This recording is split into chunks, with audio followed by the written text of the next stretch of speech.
எபிசோடுக்குள்ள போயிரலாம். ஐயோ! என்னாலலாம் இதுக்கு மேல இத பொறுத்துக்கவே முடியாது. இன்னொரு தடவ அந்த பேர என்கிட்ட சொன்னீன்னா அவ்வளவுதான் அப்படின்னு மோமோ அந்த இடத்துல கத்திக்கிட்டு இருக்கிறா.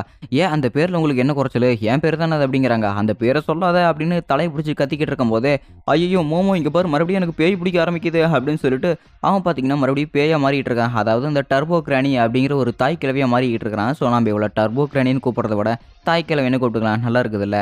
ஸோ கரெக்ட்டா அவன் மாறதுக்கு ஏத்த மாரி அவளோட சைக்கிக் பவர் யூஸ் பண்றா பாருங்க. அவன் பறந்து போய் செவுத்துல முட்டுறான். எனக்கு தெரிஞ்சு என்னோட சைக்கிக் பவர நான் உன் மேல தான் பயன்படுத்த முடியும்னு நெனைக்கிறேன். ஏன்னா, நீ இப்படியே பேயா மாறிக்கிட்டு இருந்தா எனக்கு கொஞ்சம் கூட டைமே கிடைக்காது அப்படின்னு சொல்லிட்டு இவங்க அவங்களோட வீட்டுக்கு போய்க்கிட்டு இருக்கிறாங்க. போயிட்டு இருக்கிற வழியிலேயே, சரி எதுக்காக என் பேர் சொன்னா கோவம் வரும்னு சொன்னீங்க அப்படின்னு மோமோட்ட போய் நம்ம கென் கேட்கும்போது, அதெல்லாம் தெரியாது. நீ வாய மூடிட்டு அந்த பேர மட்டும் சொல்லாம இரு. எனக்கு கடுப்பா இருக்குது. நீ எப்பவுமே 7 இன்ச் பத்தி பேசிட்டு இருக்கிறீல, அதனால நான் உன்ன ஒக்காருன்னு தான் கூப்பிடுவேன். இனிமே உன்னோட பேரு ஒக்காருன். என்ன ஒக்காருன் புரிஞ்சுதா? என்னாச்சு? உன்னோட பேரு சொன்னா கூச்சப்படுறியாட்டிருக்குதே அப்படின்னு சொல்லிட்டு அவ கிட்ட இருக்கும்போதே டப்புன்னு பார்த்தீங்கன்னா அவன் ஃபேர் பண்ணிட்டான். அட பாவி! இந்த அளவுக்கு கேவலமானவன் நான் நெனச்சு கூட பார்த்ததே இல்ல. ஒரு பொண்ணோட முகத்திலே போய் இப்படி ஃபேர் பண்றியே! உனக்கெல்லாம் அசிங்கமா இல்ல? அப்படின்னு சொல்லிட்டு அவ கத்திக்கிட்டு இருக்கிறா. சிம்பிளா சொல்லணும்னா குசு விட்டுட்டாங்க அவளோட மூஞ்சில. அண்ட் இது எல்லாத்தையுமே பார்த்துட்டு அவ ரொம்பவே டென்ஷன் ஆகிட்டு இருக்கிறா. அண்ட் அவளுமே பார்த்தீங்கன்னா திட்டிக்கிட்டு இருக்கிறா. ஏன்னா என்ன நீங்க ரொம்பவே எம்பாரஸ் பண்ண வச்சுட்டீங்க. அதனால தான் நான் இந்த மாரி பண்ணிட்டேன். கோச்சுக்காதீங்க அப்படின்னு சொல்லிட்டு அவங்க வீட்டுக்கு வந்துக்கிட்டாங்க. அண்ட் அதே சமயத்துல தயவு செஞ்சு நீ என் வீட்டுக்கு வந்துட்டு ட்ரெஸ்ஸை மாத்திட்டு போயிரு. உன் ட்ரெஸ்ஸை பார்க்கறக்கு கருணை கொடூரமா இருக்குது அப்படின்னு எங்க மோமோ சொல்லிட்டு இருக்கிறா. சரி சொல்றீங்களே அப்படின்னு சொல்லிட்டு அவனுமே மோமோட வீட்டுக்கு வந்துட்டான். ஆக்சுவலி இது அவங்க பாட்டியோட வீடு. என் பாட்டியோட வீடு கொஞ்சம் பழங்காலத்து வீடு மாதிரி இருக்கும். அதனால நீ எதுவுமே கோச்சிக்காத அப்படின்னு சொல்லிட்டு வீட்டுக்குள்ள கூப்பிடுறா பாருங்க. வாசப்படியில் வந்த உடனே நம்ம பையன் குபு குபுன்னு எரியுதான். இதை பார்த்த உடனே மோமோக்கு செம ஆச்சரியமா இருக்குது. ஐயோ என் உடம்பு கொழுந்துட்டு எரியுது, என்னை யாராவது காப்பாத்துங்க அப்படின்னு அவன் கதறிக்கிட்டே இருக்கும்போதே அவளோட சைக்கிக் பவர் யூஸ் பண்ணி ஆத்துல தள்ளி விட்டுட்டா. இவ்வளவு நல்லா தானே போயிட்டு இருந்தது, என்னாச்சு திடீர்னு ஏன் இப்படி எரிஞ்ச அப்படின்னு அவங்க வாசப்படியை பார்க்கும்போது தெரியுது. அவங்களோட தூண்ல கெட்ட ஆத்மாக்கள் எதுவுமே உள்ள வராம இருக்கிறதுக்காக அவங்க பாட்டி ஒரு மந்திரம் மாதிரி போட்டு வச்சிருப்பாங்க. அதுதான் இதுக்கு காரணம். என்னை மனுஷர் உட்காரு, ஏன்னா எங்க பாட்டி இந்த மாதிரி ஒரு விஷயம் பண்ணி வச்சிருக்காங்க. இப்போ நான் அதை எடுத்துட்டேன், நீ இப்போ உள்ள வா அப்படின்னு சொல்லிட்டு அந்த மோமோ பார்த்தீங்கன்னா கையில் அந்த மந்திரத்தை வச்சுக்கிட்டு இருக்கிறா. ஏங்க இதுக்கு மேலே நான் உள்ள வந்தால் மறுபடியும் கறி எரிஞ்சிட்டா நீங்கள்லாம் பார்த்துக்க மாட்டீங்கல்ல அப்படின்னு நம்ம உட்காருன்னு கேட்கும்போதே, அதெல்லாம் ஒன்றும் பயப்படாத, நீ உள்ள வா, நான் மறுபடியும் தீ பிடிச்சா உன்னை ஆற்றுல தூக்கி போட்டுறேன் அப்படின்னு சொல்கிறா. இவனுமே போயிருந்துக்கிட்டு ஒத்த கை நீட்டிட்டு உள்ள வரான். அடடா என் மேலே எந்த ஒரு நெருப்புமே எரியல அப்படின்னு. சரி நீ இப்போ சேஃப் ஆயிட்ட அப்படின்னு சொல்லிட்டு இங்கே நம்ம மோமோ கத்திக்கிட்டே இருக்கிறா. அதுக்கு காரணம் இப்போ இந்த மந்திரம் தான் தெரிஞ்சு போச்சு. ஸோ அந்த மந்திரத்தை எடுத்துக்கிட்டு இவங்க உள்ளே போயிட்டு இருக்கிறாங்க. சரி வா, என்னோட ரூமில் கொஞ்சம் ட்ரெஸ்ஸஸ் இருக்குது, அந்த ட்ரெஸ்ஸை எடுத்து நம்ம மாற்றிக்கலாம். அண்ட் அது மட்டும் இல்லாமல் உன் மண்டை நடை இவ்வளோ கேவலமாக இருக்குது அப்படின்னு சொல்லிட்டு கலாய்ச்சிட்டு இருக்கிறா. ஏங்க நான் உசுறு போகிற அளவுக்கு அங்கே தீ பிடிச்சி எரிஞ்சிட்டு இருக்கிறேன், என் முடியை பார்த்து கலாய்ச்சிட்டு இருக்கிறியா அப்படின்னு சொல்லிட்டு தீனால எரிஞ்சு அவனோட முடியை பார்த்து சிரிச்சுக்கிட்டு இருக்கிறா. சரி என் பாட்டி வீட்டில் நினைக்கிறேன், நீ மேலே வா அப்படிங்கிறாங்க. சரி நானும் உள்ள வரேன் அப்படின்னு சொல்லிட்டு அவனுமே பார்த்தீங்கன்னா ஷூவை கழட்டி விட்டுட்டு இருக்கிறான். டேய் எங்கே உள்ள வேணா அப்படியே வந்துருவியா, கொஞ்ச நேரம் வெளியிரு, நான் ட்ரெஸ் சேஞ்ச் பண்ணி கிளம்பல அப்படின்னு சொல்லிட்டு அவன் கதவை சத்திட்டு வெளியே இருக்கிறான் பாருங்க. அதே சமயத்தில் ஐயோ மோமோ இங்கே பாருங்க எனக்கு மறுபடியும் அந்த தாய் கிழவி வந்துட்டா அப்படின்னு சொல்லிட்டு கொஞ்ச நேரம் கூட அவனோட சைக்கிக் பவர் இல்லாமல் அவனால் இருக்கவே முடியல. ஏன்னா அந்த தாய் கிழவி பார்த்தீங்கன்னா இவனோட உடம்பு ஆக்குவை பண்ணிக்கிட்டே இருக்கிறா. ஒரு வழியாக ட்ரெஸ்ஸை சேஞ்ச் பண்ணி முடிச்சிட்டா. அண்ட் அது மட்டும் இல்லாமல் இவரோட சைக்கிக் பவர் யூஸ்லேயே இருந்தால் தான் நம்ம உட்காரோனால இங்கே உயிர் வாழவே முடியுது. இல்லைன்னா அந்த தாய் கிழவி வந்துடுவா இவனோட உடம்புக்கு. சரி இந்தா இதை போட்டுக்க, இது பொண்ணுக்கு துணி தான், பட் இருந்தாலுமே இப்போ போட்டுக்கிறதுக்கு கொஞ்சம் நல்லா தான் இருக்கும், அதனால இது போட்டுக்க அப்படிங்கிறாங்க.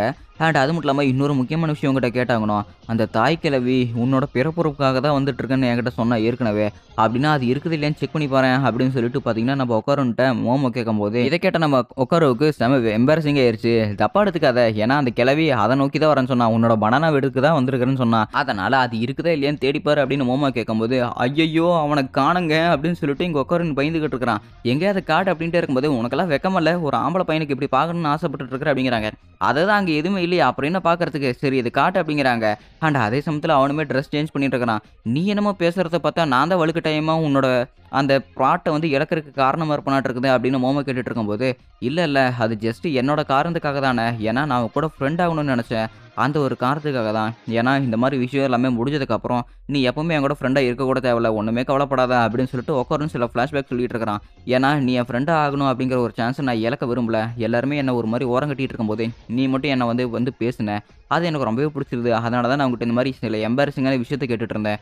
பட் நீ பேசுகிற ஆசைப்படுற பையன் நான் இல்லைன்னு நல்லாவே தெரிஞ்சுக்கிட்டேன். இந்த விஷயம் எல்லாமே முடிஞ்சதுக்கப்புறம் நீ என் கூட பேச அவசியமே இல்லை, அதனால அதை விட்டுரு அப்படின்னு சொல்லிட்டு இங்கே உட்காருன்னு சொல்லிட்டு இருக்கிறான். நான் உங்கள்கிட்ட ஒரே ஒரு விஷயம் மட்டும் சொல்லட்டா, நீ மத்தவங்களோட ஒப்பீனியன நீ உன்னோட ஒப்பீனியன் நெனச்சுட்டு பேசிக்கிட்டு இருக்கிற. ஃபர்ஸ்ட் அவங்களோட ஒப்பீனியன அவங்க கிட்ட கேளு. அதுக்கப்புறம் அவங்களுக்கு புடிக்குதா, புடிக்கலன்னு அதுக்கப்புறம் நீ முடிவெடுத்துக்குவ. சரியா? அப்படின்னு மோமோ பேசிக்கிட்டு இருக்கிறா. அண்ட் அது மட்டும் இல்லாம, "என்ன ரொம்ப சோகமாயிட்டியா? ஏய் உக்காருன் என்னாச்சு இங்க பாரு" அப்படின்ட்டு அவன் பேசிக்கிட்டு இருக்கிறான். அண்ட் இவனுமே ரொம்ப எம்பாரசிங் ஆயி ஃபீல் பண்ணிட்டு இருக்கிறான். "நீ ஒரு சைக்கோ தெரியுமா? நீ ஒரு பைத்தியக்காரி" அப்படின்னு சொல்றான். "டேய் என்ன சொன்ன? உனக்கு எவ்வளவு தைரியம் இருந்தா இந்த மாரி சொல்லிட்டு இருப்ப? நீ கொஞ்சம் மென்டல் பீஸ்க்காக உன்கிட்ட நான் ஸ்டெபிலிட்டி குடுக்கல அப்படின்னு பேசிட்டு இருந்தா, நீ என்ன ஓவரா பேசிட்டு இருக்கிற" அப்படின்னு இவங்க சண்டை போட்டுட்டு இருக்கும்போதே, காலிங் பெல் யாரோ அடிக்கிறாங்க. "அங்க பாரு காலிங் பெல் யாரோ அடிக்கிறாங்க போய் பாரு" அப்படின்னு கென் கேட்கும்போது, ஆக்சுவலி உக்காருன்னு தான் சொல்றேன். அந்த இடத்துல இவங்க வீட்ல காலிங் பெல்லே இல்லன்னு இப்ப தான் அவங்க புரிஞ்சுக்கிட்டாங்க. ஸோ இப்ப தான் புரியுது, அந்த தீய சக்திகள் வராம இருக்கறதுக்காக அவங்க பாட்டி ஒரு மந்திரம் போட்டு வச்சிருப்பாங்கல்ல, அந்த மந்திரத்த இவ இங்க உள்ள வந்து எடுத்து வச்சுட்டா. ஸோ பேய்கள் வரதுக்காக தனி ஒரு காலிங் பெல் இருக்கும். அந்த காலிங் பெல்ல தான் பார்த்தீங்கன்னா, இப்ப யாரோ அடிச்சுக்கிட்டு இருக்காங்க. இந்த பேய் இப்ப உள்ள வராம இருக்கிறதுக்கு இவங்க இந்த வாசல்ல போய் மறுபடியுமே அந்த பேப்பர வந்து ஒட்டியாகணும். ஸோ அந்த ஒட்டுறதுக்காக தான் இவங்க நைஸா வெளிய வராங்க. ஆனா, இங்க நம்ம உட்காரன் வந்து கண்ணாடி உத்து பார்க்குறா பாருங்க. உத்து பார்த்ததுக்கு அப்புறம் தான் தெரியுது, இவங்க இடம் முழுக்கவே பார்த்தீங்கன்னா, ஏதோ ஒரு விஷயத்தினால சூழ்ந்திருக்குது. அண்ட் இத பார்த்துட்டு அவன் ரொம்பவே பயப்படுறான். ஏன்னா, அவங்க வீட சுத்தியுமே பார்த்தீங்கன்னா, செவுரால கவர் பண்ணப்பட்டுருச்சு. "ஐய்யய்யோ! இதுக்கு மேல நம்மளால எதுவுமே பண்ண முடியாது. நம்ம வசமா இந்த இடத்துல மாட்டிக்கிட்டோம்" அப்படின்னு சொல்லிட்டு அந்த இடத்துல உட்காருன்னு பயந்துகிட்டு இருக்கிறான். ஸோ இவங்களோட வாசலுமே பார்த்தீங்கன்னா, அந்த செவுத்துக்கு பின்னாடி ஒளிஞ்சிருக்குது. அந்த செவுத்த உடைச்சா தான் இவங்களால அந்த வாசல்ல வெளிப்புறத்துல ஒட்ட முடியும். ஆனா, அதே சமயத்துல அந்த மந்திரத்துல ஏதோ ரத்தம் ஊத்துற மாரி இருக்குது. "இது என்னடா?" அப்படின்னு சொல்லிட்டு மோமோ அந்த இடத்துல பேப்பர தொடச்சு பார்க்கும்போது, அவளோட மூக்குல இருந்து ஏகப்பட்ட ரத்தம் வந்துகிட்டு இருக்குது. அதே சமயத்துல இங்க உட்காரவனுக்குமே அவனுக்கு வாயிலிருந்து நெறைய ரத்தம் வந்துட்டு இருக்குது. "இதெல்லாம் என்னது? பெரிய பிரச்சனையா இருக்க மாட்டிருக்குதே. இப்பேற்பட்ட பிளாக் ஃபாக் எங்கிருந்து வருதுன்னே தெரியலையே" அப்படின்னு சொல்லிட்டு மோமோ அந்த இடத்துல ஆச்சரியப்பட்டுக்கிட்டே இருக்கிறா. அண்ட் அதே சமயத்துல அந்த இடத்துல சாதாரண மனுஷங்க இருக்கக்கூடிய ஹைட்ல இருந்து ஒரு 5 அடி பார்த்தீங்கன்னா, பெரிய ஹைட்டா இருக்கிற ஒரு ஈவில் ஸ்பிரிட் வந்திருக்குது. ஆக்சுவலி இது ஒரு ஈவில் ஸ்பிரிட்ன்னு கூட சொல்ல முடியாது. இது என்னன்னே தெரியல. இவங்க எல்லாருமே பார்த்தீங்கன்னா, அந்த பேய பார்த்து பயந்துகிட்டு இருக்கிறாங்க. "ஈவில் ஸ்பிரிட்ஸ் நீங்க எல்லாருமே ப்ராமிஸ மீறி இருக்கிறீங்க" அப்படின்னு சொல்லி ஒரு அட்டாக் பண்ணுது பாருங்க. அதே சமயத்துல நம்ம உட்காருன்னு அந்த இடத்துல அடிக்க வரும்போது, அவங்க 2 பேரும் ஜஸ்ட் மிஸ்ல தப்பிச்சு போயிட்டாங்க.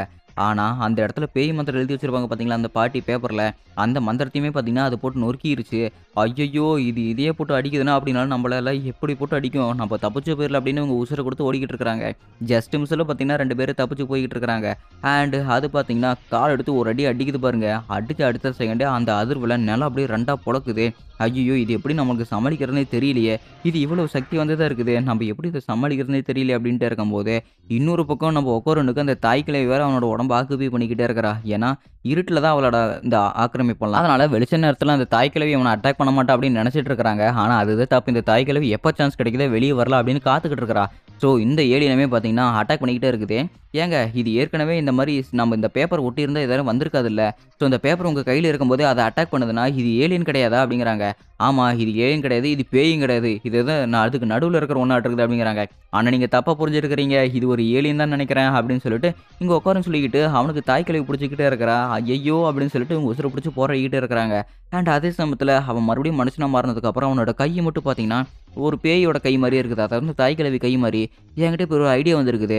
நீங்க உங்களோட சைக்கிக் பவர் யூஸ் பண்ணி என்னோட ஹியூமன் மைண்ட மட்டும் இங்க கண்ட்ரோல் பண்ணி வைங்க. அந்த ஹியூமன் பாடிய அந்த தாய் கிழவியே கண்ட்ரோல் பண்ணிக்கிட்டும். அதனால என் ஹியூமன் பாடிய வந்து அவ கண்ட்ரோலுக்கு எடுத்துக்கிற மாரி, என் மைண்ட நான் கண்ட்ரோல் எடுக்கிற மாரி அப்படின்னா எனக்கு ஒரு சூப்பர் பவர் மாரி கிடைக்கும்ல. என்னால அத பண்ண முடியும். நீங்க அத எனக்கு ஹெல்ப் பண்ணுங்க அப்படின்னு சொல்லிட்டு, இங்க மோமோ கிட்ட நம்ம கென் கேட்டுட்டு இருக்கிறான். அதுக்கெல்லாம் வாய்ப்பே இல்ல. என்னால அது மாரி எல்லாம் ட்ரெய்னிங் எடுக்கவே முடியாது அப்படிங்கிறாங்க.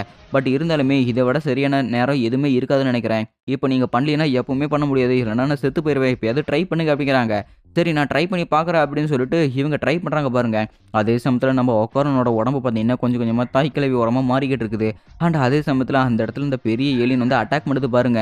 இவங்க 2 பேரும் ஜஸ்ட் மிஸ்ல தப்பிக்கிறாங்க. என்னன்னு பார்த்தா நம்ம உட்காரனுக்கு அந்த டர்போ கிரானியோட பவர்ஸ் வந்து கிடைச்சிருச்சு. அடேங்கப்பா! இந்த டர்போ கிரானி உண்மையிலேயே அற்புதமா இருக்குது. மேபி எந்த ஒரு அட்டாக் என் மேல விழுதோ, அந்த அட்டாக் ஏத்த மாரி இது ஜஸ்ட் அப்படியே ரிஃப்ளெக்ட் பண்ணுது. அதுதான் இந்த டர்போ கிரானியோட பவர் ஆட்ருக்குது அப்படின்னு சொல்லிட்டு ரொம்பவே ஸ்வாகான ஒரு லாங்குவேஜ்ல பேசிக்கிட்டு இருக்கிறான். ஐயோ! இந்த மாரியெல்லாம் பேசாத. இந்த மாரி பேசினா எனக்கு வேற ஒருத்தர ஞாபகப்படுத்திக்கிட்டு இருக்குது அப்படின்னு சொல்லிட்டு, நம்ம கென்ன பார்த்தீங்கன்னா போட்டு அடி அடின்னு அடிச்சிட்டு இருக்கிறான் நம்ம மோமோ. அண்ட் அதே சமயத்துல அந்த பெரிய ரோபோட் வந்து அதாவது பெரிய ஏலியன் வந்து இவங்கள அடிக்க வருது பாருங்க. அதே சமயத்துல இங்க மோமோவ தள்ளி விட்டுட்டு உட்காருன்னு உள்ள மாட்டிக்கிட்டான். செத்துட்டானா அப்படின்னு வாய் தொறந்து பார்த்துட்டு இருக்கிற மோமோ, அந்த ரோபோட்டோட 4 விரலையுமே பார்த்தீங்கன்னா வெட்டி எறிஞ்சிட்டு, இவன் பார்த்தீங்கன்னா வெளிய வந்துகிட்டு இருக்கிறான். அண்ட் இவனுக்கோட வாயிலிருந்து பார்த்தீங்கன்னா ஏகப்பட்ட ரத்தம் வந்துகிட்டு இருக்குது. ஏன்னா இந்த தாய் கிழவியோட கர்ஸ்ல இருந்து அவனால பாடி வந்து கண்ட்ரோல் பண்ணவே முடியல. அந்த ஏலியன் இவன் கிட்டயே வந்து பார்த்துட்டு இருக்குது பாரு. என்னடா லுக் விட்டுட்டு இருக்கிற அப்படின்னு அடிக்க போய்கிட்டு இருக்கும்போது, இங்க உட்காரனோட வாயிலிருந்து ஏகப்பட்ட ரத்தம் வந்துருச்சு. ஸோ அந்த ஏலியனுமே பார்த்தீங்கன்னா கரெக்ட்டா அட்டாக் பண்ணுது பாருங்க. இங்க நம்ம ஒக்காரோவோட பாடிக்கு அந்த கர்ஸ வந்து கண்ட்ரோல் பண்றதுக்கான எபிலிட்டி கொஞ்சம் கொஞ்சமா போய்க்கிட்டு இருக்குது. அண்ட் இவனுமே அடி வாங்கும்போது அந்த சைக்கிக் பவர் யூஸ் பண்ணி ஹொக்கரோன பார்த்தீங்கன்னா நம்ம மோமோவ காப்பாத்தி விட்டுட்டா. எனக்கு தெரிஞ்சு இந்த கர்ஸ்ல என்னால என் பாடி தாக்கு பிடிக்க முடியலன்னு நெனைக்கிறேன். என்னோட உடம்பு சுட்டுப்படி துண்டு துண்டா நொறுங்குற மாரி எனக்கு ஃபீல் ஆகுது அப்படின்னு ஒக்காருன்னு எந்திரிக்க முடியாத அளவுக்கு பண்ணிக்கிட்டு இருக்கிறான். அண்ட் அது மட்டும் இல்லாம இந்த ஏலியன் பார்க்கறக்கு ஏதோ ஒரு சும்மா கேம் மாரி இருக்குது பார்த்தியா? ஏன்னா அந்த ஏலியன் வந்து கைய கால இப்படி ஆட்டிக்கிட்டு இருக்குதா. அண்ட் அது மட்டும் இல்லாம இப்ப இது ஒரு சுமோ ஏலியனா இருந்தா இத நம்ம கீழ தட்டி விட்டா போதும். அப்படின்னா நம்ம ஃபர்ஸ்ட் அதோட கால வெட்டியாகணுமே. இப்ப நாம என்ன பண்றது அப்படின்னு சொல்லிட்டு மோமோக்கு ஒரு ஐடியா கிடைச்சிருச்சு. அப்படின்னு சரி இந்த ஒரு தடவ நான் ட்ரை பண்ணி பார்க்குறேன். இந்த ஒரு தடவ நான் அந்த ஏலியனோட கால மட்டும் வெட்டி விட்டுர்றேன். அப்ப நம்ம இதுல ஜெயிச்சிருவோம்ல அப்படின்னு சொல்லிட்டு இவங்க 2 பேருமே பிளான் போட்டுக்கிட்டு அப்படியே திருச்சு ஓடுறாங்க அந்த ஏலியன் கிட்ட. அந்த ஏலியனுமே பார்த்தீங்கன்னா கால தூக்கி வச்சுக்கிட்டு ஒரு அடி அடிக்குது பாருங்க. இப்ப போட்டு தள்ளுறான் அந்த ஏலியன அப்படின்னு சொல்லிட்டு மோமோ கத்துறா பாருங்க. அதே சமயத்துல நம்ம உட்காருன்னு சும்மா இருப்பானா? அவன் தாய் கிழவியோட பவர் வச்சுக்கிட்டு அந்த ஏலியன பார்த்தீங்கன்னா கால வெட்டி விட்டுட்டான். அந்த ஏலியன் கீழ விழுந்த அடுத்த செகண்டே அதோட ரைட் கை பார்த்தீங்கன்னா அப்படியே மறைஞ்சு போயிருச்சு. அவ்வளோதான் நம்ம ஜெயிக்க போறோம் அப்படின்ட்டே இருக்கும்போது ரைட் கை ஃபுல்லா கீழ விழுந்துருச்சு. இது தோத்துருச்சு அப்படின்னு நினைச்சிட்டு இருக்கும்போது அது சீட்டிங் பண்ணி காலால ஊனி பார்த்தீங்கன்னா அப்படியே நின்னுட்டு இருக்குது. "டேய் இதெல்லாம் சீட்டிங் பண்ணிட்டு இருக்குதே" அப்படின்னு சொல்லிட்டு இருக்கும்போது நம்ம மோமோவ புடிச்சு செவுத்துலயே ஒரு அடி அடிக்குது பாருங்க. செவுரு பார்த்தீங்கன்னா பாதி அளவுக்கு ஓட்டையாயிருச்சு. அண்ட் அதுவும் இல்லாம, "மிஸ் மோமோ நான் உன்கிட்ட இன்னொரு தடவ சொல்லிட்டு இருக்கிறேன். ஏன்னா என் உடம்பு துண்டு துண்டா உடைஞ்சாலுமே பரவால்ல. நீ அந்த கர்ஸ வந்து பிரேக் பண்ணி விட்டுரு. இந்த தாய் கிழவிய வெளிய விட்டா தான் இந்த ஏலியனுக்கு எல்லாமே சரி வரும்" அப்படின்னு நம்ப கென் கத்திக்கிட்டு இருக்கும்போதே, "இல்ல அதுக்கு தேவையில்ல. என்கிட்ட இன்னொரு பிளான் இருக்குது. அத இதையே நான் சமாளிச்சுக்கிறேன். நீ ஒண்ணும் எனக்கு பண்ண தேவையில்ல" அப்படின்னு சொல்லிட்டு மோமோ அவ பாட்டுக்கு அந்த ஏலியன் கிட்ட அடி வாங்கிக்கிட்டே இருக்கிறா. ஆண்டா அந்த ஏலியனுமே பார்த்தீங்கன்னா மோமோ புடிச்சு அடி அடின்னு அடிச்சுட்டே இருக்குது. செவுத்துல பல ஓட்டைகள் உண்டாகிட்டு இருக்குது. அப்படின்னா, "நீங்க இதே மாரி பண்ணிட்டு இருந்தீங்கன்னா செத்து போயிருவீங்க மோமோ. தயவு செஞ்சு அந்த கர்ஸ உடைச்சு விட்டுருங்க" அப்படிங்கிறாங்க.